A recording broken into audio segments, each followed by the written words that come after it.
আসলে কি। বাবা একটা বটগাছ, সেই বটগাছকে আমাদের মাথার উপরেই রাখতে হবে, আপনি লাইফে যত বড় হয়ে যান না কেন।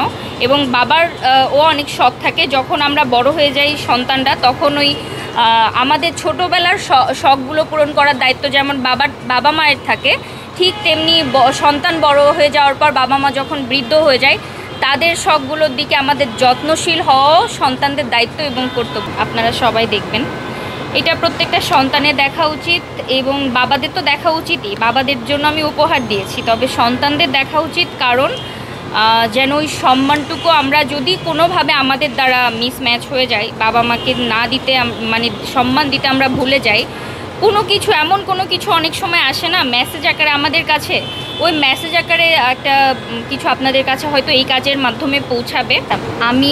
আমি মূলত একজন শিল্পী হিসাবে মুস্তফা সরোয়ার ফারুকী স্যারকে একজন নির্মাতা হিসাবে চিনি সর্বপ্রথম। সো উনি একজন খুব ভালো নির্মাতা এবং এই জন্য ওনার যে সম্মান উনি অর্জন করেছেন অলরেডি, ওই সম্মান তাকে দেওয়া উচিত। আর পরবর্তী যেটা বলবো, উনি আগে কি করেছেন বা উনি কোনো রাজনীতি সাথে জড়িত ছিলেন কি না, উনি কার পক্ষে ছিলেন বিপক্ষে ছিলেন, এগুলো কিছুই আমি আসলে জানি না।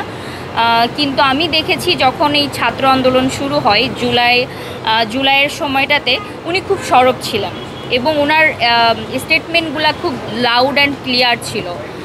সো এইখানে ওনাকে ছোট করার আসলে ওই জায়গাটাতে কিছু নাই যে উনি আগে কি করেছেন, উনি আন্দোলনটার সময়গুলোতে কি করেছেন, ওনার স্টেটমেন্টগুলো কেমন ছিল, উনি কাদের পক্ষে কথা বলেছেন, সেটা নিয়ে আসলে বিচার বিশ্লেষণ করা উচিত।